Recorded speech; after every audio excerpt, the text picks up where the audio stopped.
Hi guys, this is me Sachin Gupta. Welcome back to my YouTube channel. So guys, today we are going to see lecture number 4 on permutation and combination. Name is properties of NCR. Basically NCR क्या होता है ये हम पहले discuss कर चुके हैं. NCR का मतलब होता है n डिफरेंट ऑब्जेक्ट्स में से r डिफरेंट ऑब्जेक्ट सेलेक्ट करने के तरीके कितने होते हैं, और इसका जो फॉर्मूला होता है वो होता है n फैक्टोरियल डिवाइडेड बाई नीचे वाले टर्म का फैक्टोरियल और इन दोनों के डिफरेंस का फैक्टोरियल n माइनस आर का फैक्टोरियल, यही होता है. ठीक है, अब पहली प्रॉपर्टी देख लेते हैं. अच्छा, कुछ प्रॉपर्टीज हमने ऑलरेडी डिस्कस कर रखी हैं, उसे एक बार फिर से डिस्कस करेंगे और सारी प्रॉपर्टीज को इस लेक्चर में प्रूव करेंगे. उसके बाद लेक्चर के एंड में कुछ एक दो न्यूमेरिकल्स करेंगे इन प्रॉपर्टीज पे बेस्ड.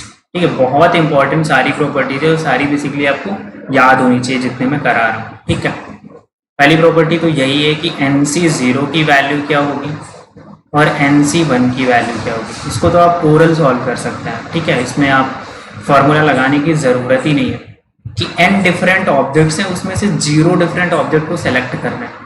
तो एक ही तरीका हो सकता है, वो तरीका क्या है कि ऑब्जेक्ट को सेलेक्ट ही ना करो. जब n डिफरेंट ऑब्जेक्ट में से आपको 0 ऑब्जेक्ट सेलेक्ट करने हैं तो इसका ये ही तरीका है, ऑब्जेक्ट को आप सेलेक्ट ही ना करो. तो इसका मतलब आंसर 1 आना चाहिए. फॉर्मूले से भी करके देख लीजिए क्या आ जाएगा, n का फैक्टोरियल डिवाइडेड बाई 0 का फैक्टोरियल और n माइनस 0 का फैक्टोरियल मतलब n का फैक्टोरियल. 0 फैक्टोरियल मैंने ऑलरेडी बताया था 1 होता है, तो ये कैंसिल आउट होके 1 आ जाएगा और 1 आना भी चाहिए था. NC1 का क्या मतलब हो गया, NC1 का मतलब हो गया कि n डिफरेंट ऑब्जेक्ट्स में से 1 डिफरेंट ऑब्जेक्ट आपको सेलेक्ट करने हैं. मतलब n डिफरेंट ऑब्जेक्ट आपके पास रखे हुए हैं और सिर्फ एक ऑब्जेक्ट उठाना है. तो या तो पहला ऑब्जेक्ट आप उठाएंगे या दूसरा उठाएंगे या तीसरा उठाएंगे या चौथा उठाएंगे या nth उठाएंगे, है ना. तो टोटल n तरीके हो सकते हैं n डिफरेंट ऑब्जेक्ट्स में से किसी एक ऑब्जेक्ट को सेलेक्ट करने के. तो आंसर क्या आना चाहिए, ओरल अगर सॉल्व करें तो इसका आंसर n आना चाहिए. फॉर्मूले के हिसाब से करें तो क्या आ जाएगा, एक तरीका बताया था NCR को सॉल्व करने का. n को क्या करना है, अच्छा इस फॉर्मूले पे ही रख के खोल देते हैं. ठीक है, तो n फैक्टोरियल आ जाएगा डिवाइडेड बाई 1 का फैक्टोरियल और इन दोनों का डिफरेंस बोले तो n माइनस 1 का फैक्टोरियल. n फैक्टोरियल को लिख सकते हैं n टाइम्स n माइनस 1 का factorial divided by n minus 1 का फैक्टोरियल. कैंसिल आउट हो जाएगा, n आ जाएगा. और ये आना भी चाहिए था कि n डिफरेंट ऑब्जेक्ट में से कोई एक डिफरेंट ऑब्जेक्ट सेलेक्ट करना है, उसके कितने तरीके होने चाहिए, n तरीके होने चाहिए. So this was your first property. Now second property क्या, second property is NCR की वैल्यू NCN माइनस R के इक्वल होनी चाहिए. ठीक है, मैंने बताया था कि अगर आपके पास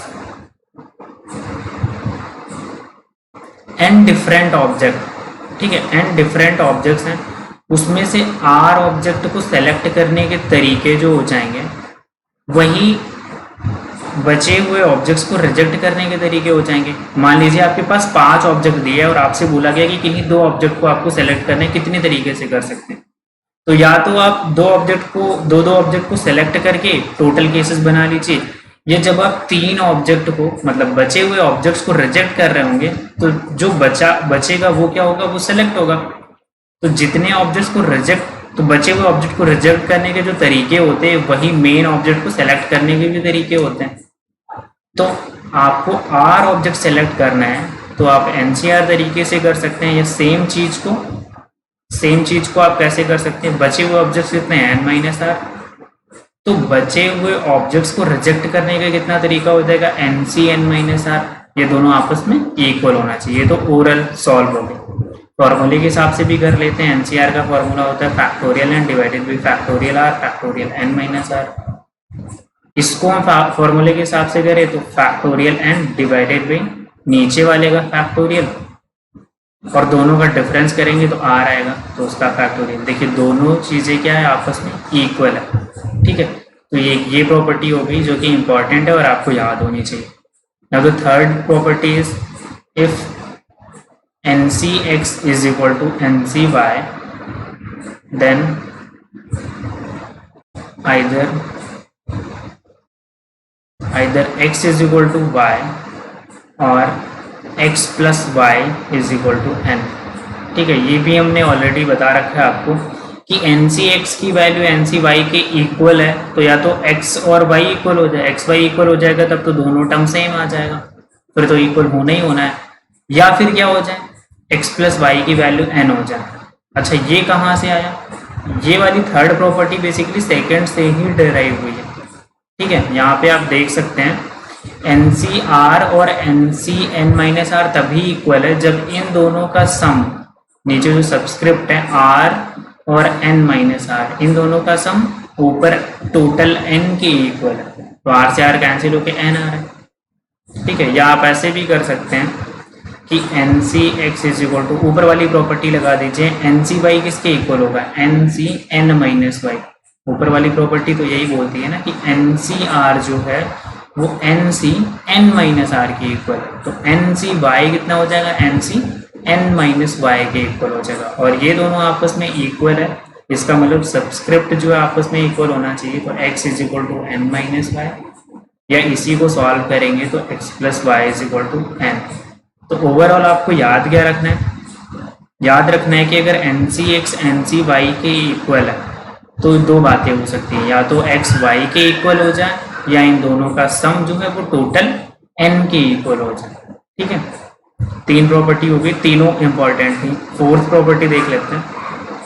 फोर्थ तो मोस्ट इंपॉर्टेंट प्रॉपर्टी है, सीरीज सॉल्व करने में बहुत इंपॉर्टेंट, बहुत ज़्यादा हेल्प करेगी। N C R plus N C R minus one क्या हो जाएगा, N plus one C R. इसको याद करने का बेसिकली तरीका मैं बता दूँ। देखिए, ऊपर तो दोनों सेम सेम रहेगा, मतलब एन एन ही रहेगा, और इन दोनों के बीच में अगर डिफरेंस वन है यूनिट का है, जैसे यहाँ पे देखिए आर माइनस वन है और यहाँ पे आर, डिफरेंस वन यूनिट का है, तो और दोनों ऐड हो रहे हैं टर्म, तो सिंपल क्या करना है, एन को एक बढ़ा देना है, मतलब एन प्लस वन कर देना है, और नीचे वाले में कौन सा सेलेक्ट करना है, सबसे बड़ी वैल्यू। तो सबसे बड़ी वैल्यू आर या आर माइनस वन, आर है। ठीक है, तो ये हो जाएगा। जैसे कि आपको कभी क्वेश्चन में दिया है कि 25C 23 प्लस 25C 24, तो प्रॉपर्टी के हिसाब से क्या बोला मैंने, ये दोनों सेम है और इन दोनों में डिफरेंस वन यूनिट का है, तो ऊपर वाले को एक यूनिट बढ़ा दीजिए तो 26 हो जाएगा, और नीचे वाले में से बड़ी वैल्यू ले लीजिए तो 24 आ जाएगा।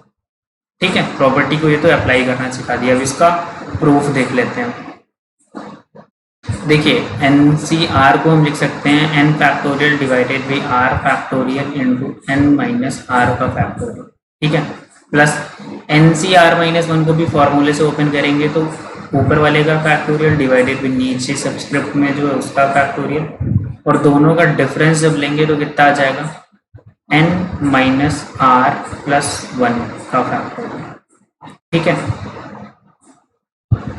अब यहाँ पे आप देख सकते हैं एन फैक्टोरियल ऊपर से कॉमन आ जाएगा, नहीं इसको डायरेक्टली अभी थोड़ी देर के लिए कॉमन वॉमन नहीं लेते हैं। ठीक है, इसको हम राइट डाउन करते हैं, एन फैक्टोरियल को as it is divided by R factorial को मैं लिखता हूँ R times R minus one का फैक्टोरियल, ऐसा लिख सकता हूँ ना, आर और उससे एक कम कर दिया, उस पर फैक्टोरियल लगा दिया, और एन माइनस आर फैक्टोरियल को एज इट इज छोड़ दिया, प्लस इस वाले टर्म को लिख सकता हूँ मैं factorial N divided by factorial R minus one, plus इस वाले टर्म को क्या लिख सकता हूँ, दिस टर्म क्या हो जाएगा, अच्छा यहाँ पे मल्टीप्लाई है ना, तो n minus R plus one, और इससे एक कम कर दो और उसका फैक्टोरियल ले लो, तो n माइनस आर का फैक्टोरियल। अब देखिए, इन दोनों में जो कॉमन आ रहा है वो बाहर निकाल लीजिए, तो ऊपर से तो n फैक्टोरियल बाहर आ जाएगा, नीचे से r माइनस वन का फैक्टोरियल बाहर आ जाएगा, और n माइनस आर का फैक्टोरियल बाहर आ जाएगा। अंदर क्या बचेगा, 1 divided by R plus 1 divided by n minus R plus one, यही बचेगा। सॉल्व करेंगे तो क्या आ जाएगा, ऊपर n बचेगा, नहीं ऊपर n प्लस वन बचेगा डिवाइडेड बाई ऊपर n प्लस वन बचेगा, और इस n फैक्टोरियल से मल्टीप्लाई हो गया फैक्टोरियल n डिवाइडेड बाई नीचे क्या बचेगा, r multiply with n minus R plus one, और ये दोनों टर्म किससे मल्टीप्लाई होगा, इससे, तो r जब r माइनस वन से मल्टीप्लाई होगा, r माइनस वन फैक्टोरियल से जब मल्टीप्लाई होगा तो उसको r फैक्टोरियल लिख सकते हैं हम, और n minus R plus one जब n माइनस आर फैक्टोरियल से मल्टीप्लाई होगा तो इसका फैक्टोरियल लिख सकते हैं n minus R plus one का फैक्टोरियल। ठीक है, अब थोड़ी देर के लिए ये सारे टर्म यहाँ से रिमूव करके स्पेस क्रिएट करते हैं सो दैट हम प्रूव कर पाए। अब इसी वाले टर्म को देखिए तो n plus one into N factorial हो जाएगा n प्लस वन का फैक्टोरियल डिवाइडेड बाई r का फैक्टोरियल, और यहाँ से क्या आ जाएगा n minus R plus one का फैक्टोरियल। और ये क्या है, इसको ध्यान से देखिए तो यही वाला टर्म है। ठीक है, फॉर्मूले के हिसाब से इसको ओपन करेंगे तो यही बनेगा, चेक कर लीजिए n प्लस वन का फैक्टोरियल डिवाइडेड बाई r का फैक्टोरियल, और इन दोनों का डिफरेंस क्या आ जाएगा, इन दोनों का डिफरेंस आ जाएगा n plus one minus R का फैक्टोरियल, तो वही बन रहा है। तो इसका मतलब ये चीज़ प्रूव होगी। ठीक है, प्रॉपर्टी सारी आपको याद होनी चाहिए जितनी प्रॉपर्टी मैं बता रहा हूँ। फिफ्थ प्रॉपर्टी क्या है, फिफ्थ प्रॉपर्टी है कि r times N C R जो होता है वो n times n minus one C R minus one होता है। बाइनोमियल में सीरीज सॉल्व करने में बहुत ज़्यादा हेल्प करने वाली है ये। ठीक है, तो बिल्कुल याद होना चाहिए। तरीका मैं बता देता हूँ याद करने का। यहाँ पे r है और एन सी आर है। देखिए एन सी आर वाले में जो सब्सक्रिप्ट में टर्म है उसी से अगर मल्टीप्लाई हो रहा है तो क्या हो जाएगा, टोटल वाला जो n है वो आगे आ जाएगा, और यहाँ से एक कम कर दो और यहाँ से एक कम कर दो तो n आगे आ गया, और एन सी आर में से n में से भी एक कम करोगे तो n माइनस वन बन जाएगा, यहाँ पे r माइनस वन बन जाएगा, तो n minus one C R minus one बन जाएगा। ठीक है, चलिए प्रूव कर लेते हैं इसको। हाँ जी, तो इसका प्रूफ देखिए r times N C R है, तो r को एज इट इज लिखा रहने दीजिए, एन सी आर को factorial n divided by factorial r factorial n minus r में कन्वर्ट कर लेंगे। अब राइट हैंड साइड में देखिए n को बाहर हमें चाहिए। ठीक है, तो यहाँ से क्या करेंगे, n फैक्टोरियल को n into N minus one factorial में ब्रेक करेंगे ताकि n बाहर आ पाए, और r मल्टीप्लाई में था डिवाइडेड बाई, यहाँ पे देखिए r फैक्टोरियल है। ठीक है, तो r फैक्टोरियल को r into R minus one का फैक्टोरियल में ब्रेक कर दीजिए, और इसको as it is n minus R में रहने दीजिए। n तो बाहर आ गया। ठीक है, और r से r कैंसिल आउट कर दीजिए, अंदर क्या बचा, n माइनस वन का factorial divided by r minus one का factorial into n minus R का फैक्टोरियल। तो बेसिकली इतना टर्म अगर ध्यान से देखिए तो क्या है, इतना terms n minus one C R minus one है। क्यों, क्योंकि इसको ओपन करेंगे तो आपको क्या मिलेगा, n माइनस वन का फैक्टोरियल डिवाइडेड बाई नीचे वाले का फैक्टोरियल बोले तो r माइनस वन का फैक्टोरियल, और दोनों का डिफरेंस n माइनस आर है। तो यही तो लिखा है यहाँ पे, तो इसका मतलब ये भी प्रूव हो गया। ठीक है, याद करने का तरीका क्या है, सब्सक्रिप्ट में जो कॉम्बिनेशन के सब्सक्रिप्ट में जो है वही मल्टीप्लाई अगर हो रहा है तो टोटल आगे आ जाएगा, और एन सी आर में n में से भी एक चला जाएगा और r में से भी एक कम हो जाएगा। ठीक है, तो बेसिकली ये सारी प्रॉपर्टीज याद होनी चाहिए। Now the sixth property is N C R divided by r plus one. N C R divided by r plus one है, तो ये हो जाएगा ऊपर में एक बढ़ा दीजिए, नीचे भी एक बढ़ा दीजिए, तो n plus one C R plus one divided by n plus one में कन्वर्ट हो जाता है। बेसिकली ये भी आपको याद होना चाहिए, जितनी भी प्रॉपर्टी मैं बता रहा हूँ सारी याद होनी चाहिए, मैं बार बार बोल रहा हूँ। ठीक है, इसको प्रूव कर लेते हैं। N C R divided by r plus one है, तो चलिए लेफ्ट हैंड साइड फिर से लेते हैं। एन सी आर को ओपन करेंगे तो n factorial divided by r factorial into n minus R factorial, और नीचे क्या है r प्लस वन का मल्टीप्लिकेशन। ठीक है, अब ऊपर क्या करिए, देखिए डिनोमिनेटर में हमें n प्लस वन चाहिए था, इसलिए ऊपर हमने n प्लस वन से मल्टीप्लाई कर दिया। ठीक है, और ऊपर करा तो नीचे भी करना पड़ेगा, और r प्लस वन यहाँ पे देखिए है और r है। ठीक है, तो इसको हम क्या लिख सकते हैं, r plus one into R factorial को लिख सकते हैं हम r प्लस वन का फैक्टोरियल। ठीक है, और बचेगा क्या, n माइनस आर का फैक्टोरियल। ठीक है,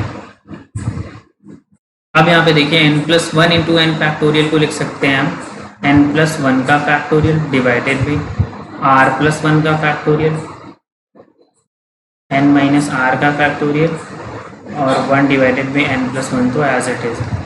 अब इतने पार्ट को देखिए तो ये क्या है, n+1 CR+1 है, ठीक है। तो इसको लिख देंगे n+1 CR+1 divided by n+1, ठीक है। तो ये भी प्रूव हो गया, राइट हैंड साइड के इक्वल आ गया। सेवेंथ प्रॉपर्टी है NCR डिवाइडेड बाई NCR-1, ये हो जाती है आपकी n-r+1 डिवाइडेड बाई r, ठीक है। ये बहुत ही इंपॉर्टेंट प्रॉपर्टी है, जितनी भी बताई मैंने सारी बहुत इंपॉर्टेंट है, सारी कहीं ना कहीं आगे चल के यूज करने वाली है, ठीक है। फालतू की तो मैं प्रॉपर्टी बता ही नहीं रहा हूँ आपको, ठीक है। जितनी बताई है उतनी सारी याद होनी चाहिए। NCR डिवाइडेड, इसको भी प्रूव करने के लिए क्या करेंगे, NCR को ओपन करेंगे, मतलब लेफ्ट हैंड साइड को, तो factorial n divided by factorial r factorial n-r आ जाएगा। और इसको ओपन करेंगे तो इसका जो डिनोमिनेटर वाला आएगा ये तो ऊपर लिख लेते हैं, r-1 n-r+1 divided by factorial n। Factorial n से फैक्टोरियल n कैंसिल आउट हो जाएगा, ऊपर बचेगा फैक्टोरियल r-1 और यहाँ पे n-r+1,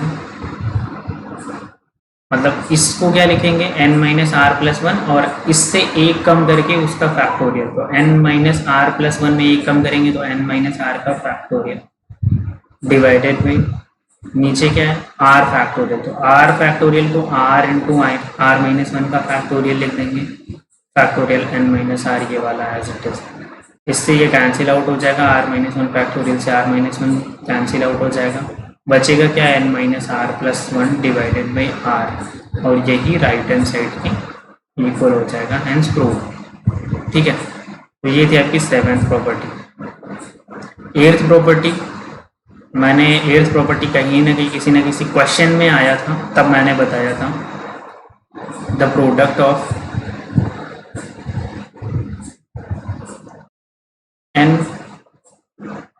the product of n नहीं लेते हैं, the product of k consecutive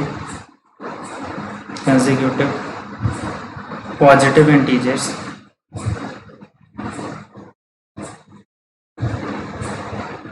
is always divisible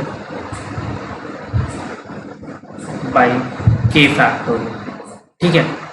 ये प्रॉपर्टी मैंने बताई थी, तो अभी इसको प्रूव भी कर लेते हैं, ठीक है। The product of k consecutive positive integers is always divisible by k factorial, तो हम यहाँ पे मान लेते हैं late k consecutive integers are m+1 m+2, कितने कॉन्जिक्यूटिव इंटीजर्स मानने हैं हमको, k मानने हैं, ठीक है। तो पहला वाले में तो m+0 है, दूसरे वाले में m+1 है, तो kth में क्या आ जाएगा m+k-1, यही आएगा m+k-1। तो ये क्या है, k कॉन्जिक्यूटिव इंटीजर्स है। अब हमें प्रूफ क्या करना है कि इनका जो मल्टीप्लिकेशन है, इनका जो प्रोडक्ट है वो k फैक्टोरियल से डिविजिबल होगा, मतलब हमें प्रूफ करना है m टाइम्स m+1, इनको मल्टीप्लाई कर लेते हैं बेसिकली, m+2 से ले जाके m+k-1। अगर मैं इसको k फैक्टोरियल से डिवाइड करूँ तो ये डिविजिबल आने का मतलब इसको हमें इंटीजर प्रूफ करना है, इंटीजर शो करना है कि ये एक इंटीजर होगा, ठीक है। तो इसके बेसिकली न्यूमरेटर में, चलिए यहीं पे सॉल्व कर लेते हैं। इसके बेसिकली न्यूमरेटर में मैं क्या करने जा रहा हूँ, m-1 फैक्टोरियल से मल्टीप्लाई करने जा रहा हूँ, क्योंकि देखिए अगर यहाँ से उल्टी तरफ देखिए तो m+k-1 है, फिर इससे एक कम है, इससे एक कम है, कम होते होते m तक गया है, फिर m से मैंने एक कम किया m-1 और उस पर फैक्टोरियल लगा दिया, मतलब m-1 से लेके अब ये 1 तक जाएगा प्रोडक्ट। ठीक है, अभी ऐसा क्यों किया वो मैं बता दे रहा हूँ कैसे। ठीक है, वो मैंने इसलिए किया कि इनका अब जो न्यूमरेटर में जितने भी टर्म लिखे हैं इनको मैं डायरेक्टली किससे प्लेस कर सकता हूँ, m+k-1 से स्टार्ट होके 1 तक गया है प्रोडक्ट, तो इसका फैक्टोरियल लिख सकता हूँ divided by k factorial into m-1 factorial. और इसी को मैं क्या लिख सकता हूँ, m+k-1ck। ठीक है, तो ये क्या है, m+k-1 डिफरेंट ऑब्जेक्ट्स में से k डिफरेंट ऑब्जेक्ट्स को सेलेक्ट करने का तरीका है।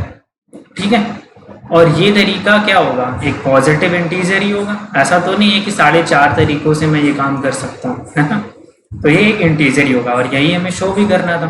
अगर ये एक इंटीजर है इसका मतलब ये प्रूव हो गया कि product of k consecutive positive integers is always divisible by k factorial.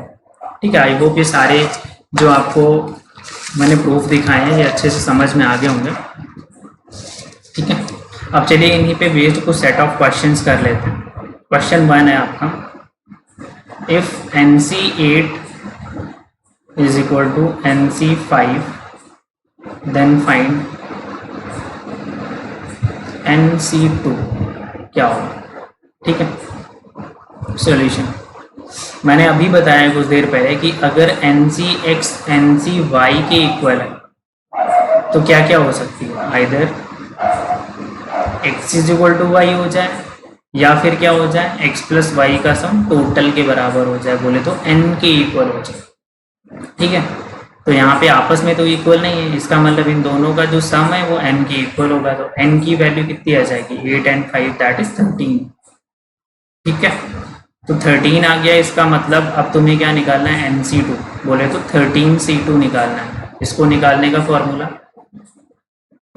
Short trick हमने बताई थी ना, NC2 निकालने के लिए 13 से स्टार्ट करेंगे और एक एक कम करते जाएंगे। कितनी बार कम करेंगे, जितना यहाँ पे लिखा है, 2 लिखा है तो ऊपर न्यूमरेटर में 2 टर्म आना चाहिए, तो 13 इंटू कितना आ जाएगा 12 डिवाइडेड बाई 2 फैक्टोरियल, तो ये आ जाएगा 78 आपका फाइनल आंसर। ठीक है, एक और क्वेश्चन देख लेते हैं। Question number 2 is if you have given NCR-1 is to NCR is to NCR plus 1 is equal to 3 is to 4 is to 5, then find the values of N and R। ठीक है, basically आपने अभी एक property पढ़ी है NCR divided by NCR-1, ये क्या होता है, N-R+1 डिवाइडेड बाई R। ठीक है, तो यहाँ पे देखिए NCR डिवाइडेड बाई NCR-1 जो है वो कितना गिवन है आपको, 4/3। ठीक है, तो 4/3 आ गया। इसको जब आप थोड़ा सा सिंप्लीफाई करेंगे तो 3n - 3r + 3 is equal to 4r आ जाएगा, और इसको सॉल्व करेंगे तो 3n - 7r is equal to -3 आ जाएगा। इसको पहली इक्वेशन मान लीजिए।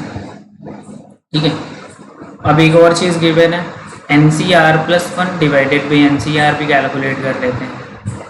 NCR+1 डिवाइडेड बाई NCR, देखिए इस फॉर्मूले में ये तो हर n और r के लिए सही है। इस फॉर्मूले में अगर मैं r की जगह r+1 पुट कर दूँ तो इसका मतलब NCR+1 डिवाइडेड बाई NCR बन जाएगा। तो राइट हैंड साइड में r की जगह r+1 पुट कर देंगे तो क्या आ जाएगा, r+1 पुट करने पे ऊपर बन जाएगा n-r, नीचे बन जाएगी r+1। ठीक है, और इसकी वैल्यू आपको गिवन कितनी है, 5/4। ठीक है, तो 5/4 यहाँ से आ जाएगा।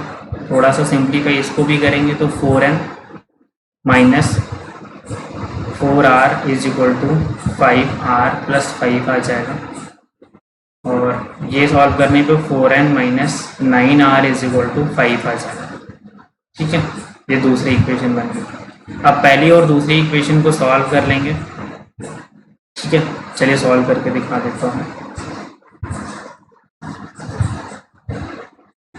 पहली इक्वेशन में क्या करेंगे आप, पहली इक्वेशन में 4 से मल्टीप्लाई कर दीजिए, तो 12n minus 28r is equal to minus का 12 आ जाएगा। ठीक है, और दूसरी इक्वेशन में 3 से मल्टीप्लाई कर दीजिए, तो यहाँ भी 12n minus 27r is equal to 15 आ जाएगा। ठीक है, दोनों इक्वेशंस को सब्ट्रैक्ट करेंगे तो ये माइनस का आ जाएगा, ये प्लस का आ जाएगा, ये माइनस का आ जाएगा। ठीक है, और माइनस आर की वैल्यू आ जाएगी माइनस का 27, मतलब आर की वैल्यू 27 आ जाएगी। और आपको क्या निकालना था, एन और आर की वैल्यू, तो आर 27 है तो किसी भी इक्वेशन में पुट कर दीजिए, मान लीजिए इसमें पुट कर देते हैं, तो 3n माइनस 7 इंटू आर की value 27 is equal to -3। n की वैल्यू कितनी आ जाएगी, 7 into 27 -3 divided by 3, 63 minus 1 that is 62। तो n की वैल्यू आपकी 62 आ जाएगी और r की वैल्यू 27 आ जाएगी। ठीक है, this would be your final answer. Question number 3 देख लेते हैं, एक और question, NCR plus 1 plus NCR minus 1 plus 2 times NCR किसके इक्वल है, ये आपको बताना है। ऑप्शंस गिवन है कुछ आपको। पहला ऑप्शन है n प्लस 2CR प्लस 1, दूसरा ऑप्शन है आपका n प्लस 1CR, तीसरा ऑप्शन है आपका n प्लस 1CR प्लस 1, चौथा ऑप्शन है आपका n प्लस 2CR। ठीक है, अब बताना है कौन सा सही है। ठीक है, तो ऐसे सेट ऑफ क्वेश्चंस में क्या करेंगे, देखिए ट्वाइस NCR, देखिए NCR में जो सब्सक्रिप्ट R है वो इससे भी 1 यूनिट डिस्टेंस पे, इससे भी 1 यूनिट डिस्टेंस पे, तो एक बार इसके साथ मर्ज कर दीजिए, एक बार इसके साथ मर्ज कर दीजिए, NCR माइनस 1 प्लस NCR, फिर एक बार इसके साथ करेंगे तो NCR माइनस 1, नहीं अच्छा यहाँ पे NCR प्लस 1 था ना, तो NCR प्लस 1 प्लस NCR, और इसके साथ करेंगे तो NCR माइनस 1 प्लस NCR।